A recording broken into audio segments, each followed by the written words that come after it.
Вітаю, з вами Тимофей і 91-й эпізод подкаста «Праз космас». У сённяшнім выпуску мы пагаворым пра новы паварот у справе Трамп супраць Айзекмана і чаму кіраўніка НАСА ўсё яшчэ няма. Пра тое, ці можна ўсё ж такі выратаваць місію Mars Sample Return, пра госця, які завітаў да сонечнай сістэмы з міжзоркавай прасторы, пра рэдкі снегапад, які спыніў працу аж 66 радыётэлескопаў і пра тое, як быць асцярожным, бо Меркурый пачынае свой рэтраградны рух. Трамп зноў выклікаў хвалю абмеркаванняў, калі 6 ліпеня на сваёй старонцы ў сваёй жа сацыяльнай сетцы заявіў, што Айзекман не будзе ўзначальваць НАСА. І прычына яго сувязі з Маскам і яго гісторыя палітычных ахвяраванняў яго жа грошай. У той самай публікацыі Трамп рэзка раскрытыкаваў Маска за яго заяву пра стварэнне новай палітычнай партыі. Маск быў незадаволены нядаўнім бюджэтным законапраектам, які прыняў Кангрэс. У тым жа пасце Трамп адзначыў, што Маск нібыта папрасіў прызначыць свайго сябра кіраўніком НАСА. «Я быў здзіўлены, калі даведаўся, што гэты чалавек сапраўдны дэмакрат і раней ніколі не ахвяраваў грошы рэспубліканскай партыі», кажа Трамп. Аднак гэта не зусім адпавядае рэчаіснасці. Паводле адкрытых дадзеных, Айзекман усё ж такі рабіў ахвяраванне рэспубліканцам. Але падчас выбарчага цыклу 2024 года ён сапраўды ахвяраваў грошы ў асноўным дэмакратам і ліберальным арганізацыям. І падчас працэдуры пацвярджэння сваёй кандыдатуры ў Сенаце Айзекман адмаўляў, што з'яўляецца блізкім сябрам Маска. Што цікава, то Трамп раней хваліў Айзекмана. Вось што ён казаў. «Прырода Айзекмана па даследаваннях, яго вопыт у якасці астранаўта і жаданне рушыць наперад у новай касмічнай эканоміцы робяць яго ідэальным кандыдатам на ролю кіраўніка НАСА», пісаў Трамп яшчэ ў снежні 2024 года.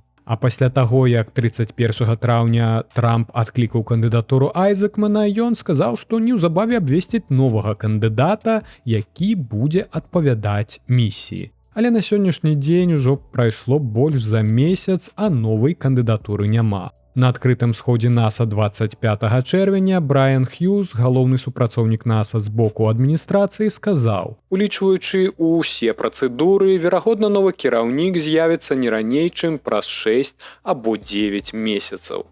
А ў той момант, калі рыхтаваў гэты матэрыял для падкаста, 9 ліпеня увечары, як гром сярод яснага неба, Трамп абвясціў, зразумела ж, у сваёй сацыяльнай сетцы, што прызначае міністра транспарта ЗША Шона Дафі выконваючым абавязкі кіраўніка НАСА. Трамп заявіў, што Шон Дафі, наш вялікі міністр транспарта, як ён яго назваў, і словы «вялікі» былі напісаны вялікімі літарамі, будзе выдатным кіраўніком гэтага ўсё больш важнага касмічнага агенцтва, нават калі толькі на час. А Шон Дафі, дарэчы, у адказ напісаў, што для яго это вялікі гонар прыняць гэтую місію і што час заваёўваць космас. Трэба адзначыць, што такое прызначэнне стала сапраўднай нечаканасцю для касмічнай супольнасці. Да гэтага часовыя абавязкі кіраўніка НАСА выконвала Джанетта Петра, дырэктарка касмічнага цэнтра імя Кеннеді, і ніякіх чутак пра яе змену не было. А яшчэ тым больш на чалавека без касмічнага досведу. І Шон Дафі, былы кангрэсмен, сапраўды не мае вопыту ў касмічнай сферы, акрамя таго, што Міністэрства транспарту ЗША кантралюе федэральнае ўпраўленне грамадзянскай авіяцыі, якое між тым рэгулюе і камерцыйныя касмічныя перавозкі. І гэтае прызначэнне не мае прэцэдэнтаў. Упершыню за амаль 70-гадовую гісторыю агенцтва НАСА кіраўніком, нават часовым, стаў чалавек не з самога агенцтва, а міністр з іншага ведамства. Такім чынам, вакол НАСА пакуль працягваюцца палітычныя гульні і пытанні застаюцца адкрытымі. Хто ж стане новым кіраўніком касмічнага агенцтва? Але ж пра гэта мы даведаемся, відаць, не хутка. Mars Sample Return – гэта праект, які павінен даставіць на зямлю каштоўныя пробы з Марса, сабраныя роварам Perseverance. але місія трапіла ў сур'ёзныя фінансавыя праблемы. І цяпер кампанія Lockheed Martin прапаноўвае радыкальна таннейшы варыянт – даставіць пробы за $3 мільярды замест 11 мільярдаў. Нагадаю, што Perseverance прыляцеў на Марс у 2021 годзе і з таго часу збіраў цікавыя геалагічныя пробы. Першапачатковы план заключаўся ў тым, каб запусціць асобную місію Mass Sample Return, якая забярэ гэтыя пробы і верне іх на зямлю. Але па ацэнках незалежных камісій кошт усяго праекта вырас да $11 мільярдаў. А ў новай бюджэтнай прапанове прэзідэнта Трампа на 2026 год місія можа быць цалкам скасаваная. Lockheed Martin, адзін з найбуйнейшых аэракасмічных падрадчыкаў США, які пабудаваў 11 з 22 марсіянскіх апаратаў NASA, выступіў з альтэрнатывай. Кампанія прапануе таннейшы і прасцейшы варыянт. Ён уключае меншы пасадачны модуль, больш кампактны ўзлётны апарат і спрошчаную сістэму вяртання на зямлю. Пры гэтым яны хочуць выкарыстоўваць распрацоўкі ад місіі InSight, якая ўдала прызямлілася на Марс яшчэ ў 2018 годзе. У кампаніі тлумачуць, што хочуць мінімізаваць рызыкі, скараціць колькасць новых распрацовак і выкарыстаць ужо гатовыя і правераныя тэхналогіі, каб зрабіць місію значна таннейшай. Lockheed нагадвае, што менавіта яны спраектавалі і стварылі касмічныя апараты і капсулы вяртання для ўсіх 3 місій NASA па дастаўцы пробаў з космасу. У тым ліку місію OSIRIS-REx, якая ў 2023 годзе прывезла на зямлю матэрыялы з астэроіда Bennu. Але кампанія Lockheed Martin не адзіная. Дарэчы, яшчэ летась іншая кампанія Rocket Lab таксама прапанавала NASA уласную, больш бюджэтную версію гэтай місіі. І ўсё гэта ў адказ на адкрыты заклік NASA да прыватных кампаній прапанаваць лепшы і, зразумела, таннейшы спосаб дастаўкі пробаў з чырвонай планеты на зямлю. А пакуль у США спрачаюцца пра бюджэт, Кітай не губляе часу. Місія Tianwen-3 па вяртанні марсіянскіх пробаў ужо ў распрацоўцы і на дадзены момант яе старт запланаваны на канец 2028 года. А калі ўсё атрымаецца, то Кітай можа стаць першай краінай, што даставіць на зямлю матэрыялы з Марса. Між тым, паводле тых жа бюджэтных прапаноў Трампа, США могуць пераключыцца з рабатызаваных місій на місіі з чалавекам. Але даставіць чалавека на Марс – гэта задача значна складанейшая, даражэйшая і небяспечнейшая. Падсумуем, Mass Sample Return усё яшчэ можа адбыцца, але зусім у іншым выглядзе. Пакуль NASA разважае, Кітай рыхтуе сваю місію, а прыватныя кампаніі прапануюць танныя і эфектыўныя рашэнні. І я спадзяюся, у хуткім часе мы даведаемся, хто першы даставіць на зямлю марсіянскія скарбы.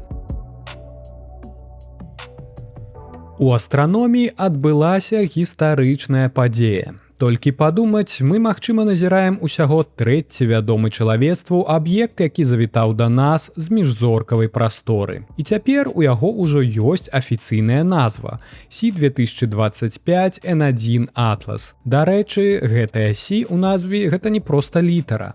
Гэта знак таго, што навукоўцы ўжо заўважылі каметную актыўнасць гэтага цела. Упершыню аб'ект быў зафіксаваны 1 ліпеня сістэмай Atlas. Гэта тэлескоп у Чылі, спецыяльна прызначаны для ранняга выяўлення патэнцыйна небяспечных аб'ектаў, якія могуць сутыкнуцца з нашай планетай. І што цікава, дзякуючы дадзеным з тэлескопаў Atlas у Гаваях, Паўднёвай Афрыцы і Чылі атрымалася знайсці здымкі гэтага аб'екта яшчэ за 25 чэрвеня. Менавіта гэтыя дадзеныя і дазволілі вызначыць яго арбіту. І вось тут пачынаецца самае цікавае. Паводле ацэнак, эксцэнтрысітэт яго арбіты складае каля 6. Эксцэнтрысітэт роўны нулю азначае, што арбіта ўяўляе сабой ідэальны круг. Усё, што знаходзіцца паміж нулём і адзінкай, з'яўляецца эліптычнай арбітай. Калі эксцэнтрысітэт роўны 1, то гэта будзе парабала, якая наогул не з'яўляецца арбітай, а хутчэй траекторыяй сыходу.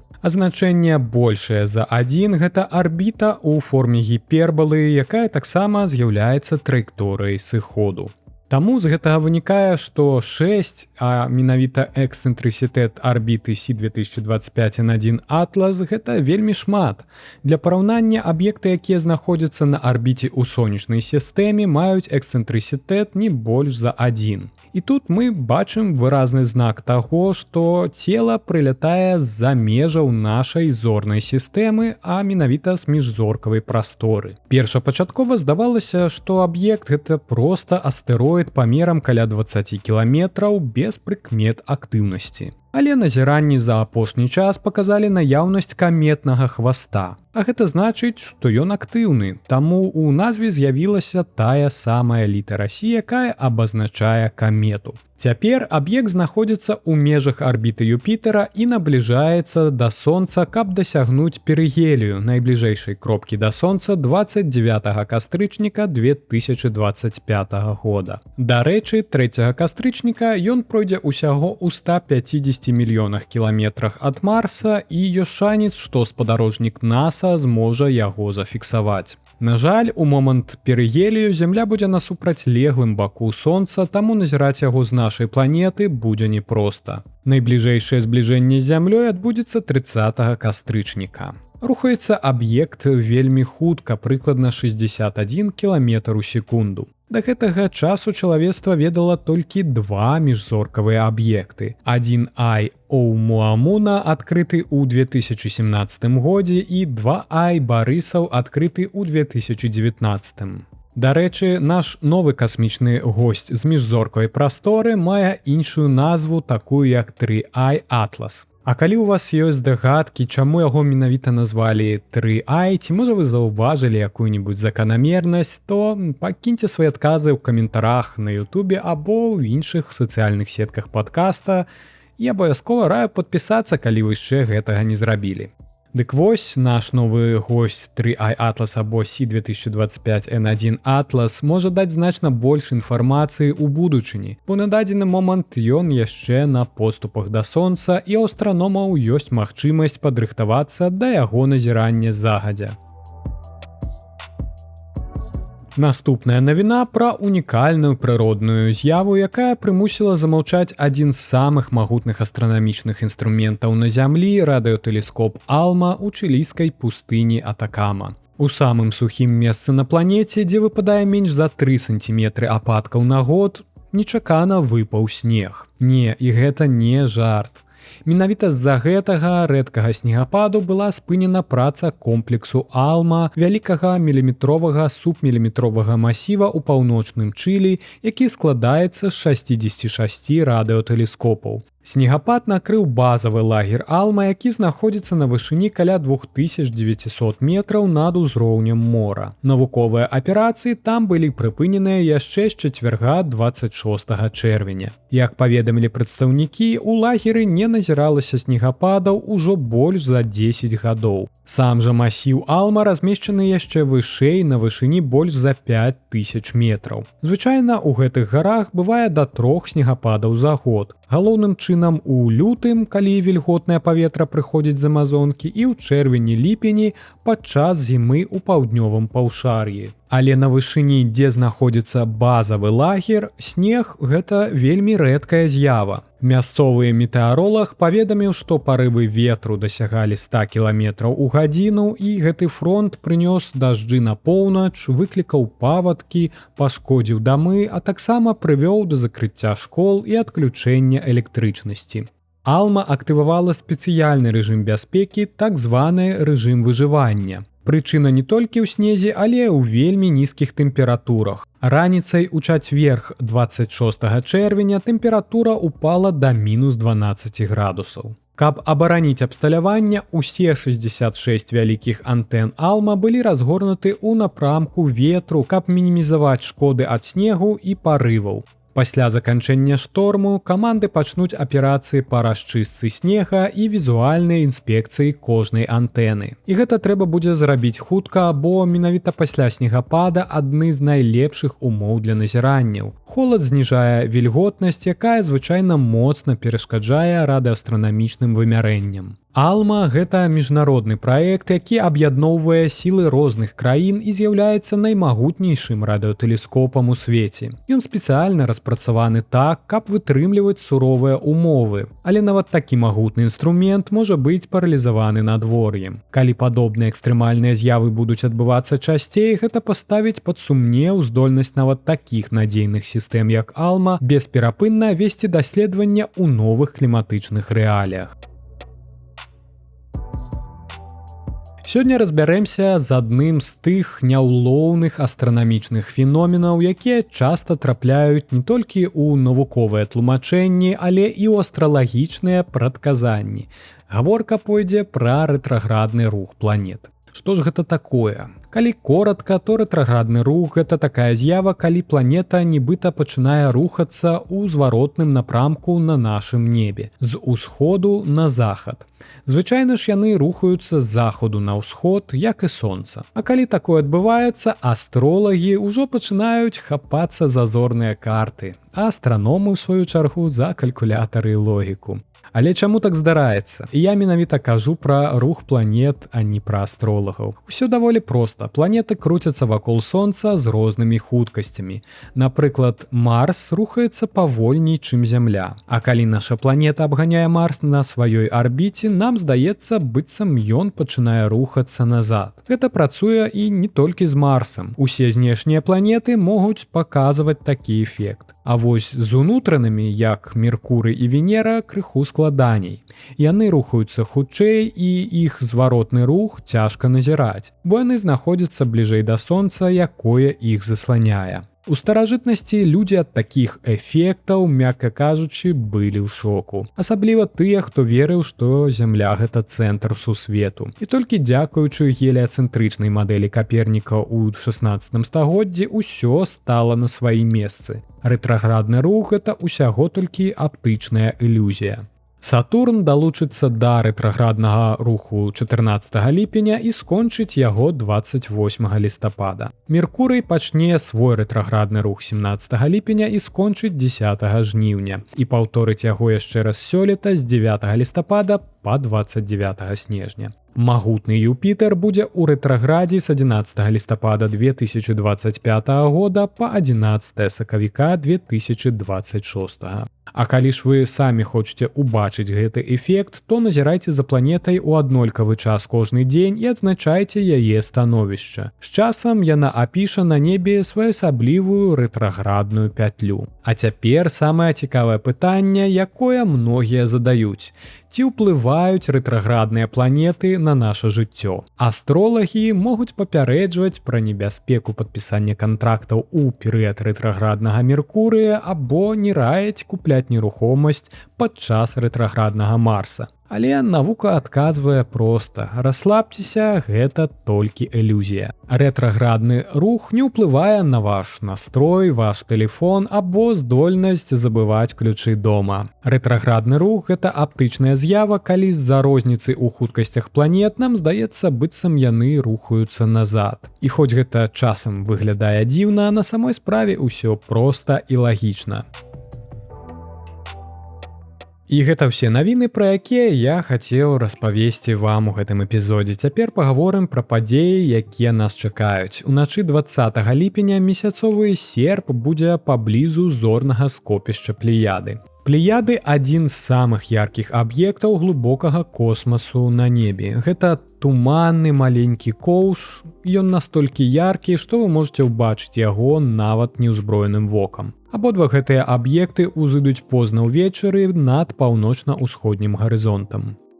На канец ліпеня запланаваная місія Крю-11 на міжнародную касмічную станцыю. Гэта 11-я місія з экіпажам у межах праграмы NASA ў супрацы са SpaceX.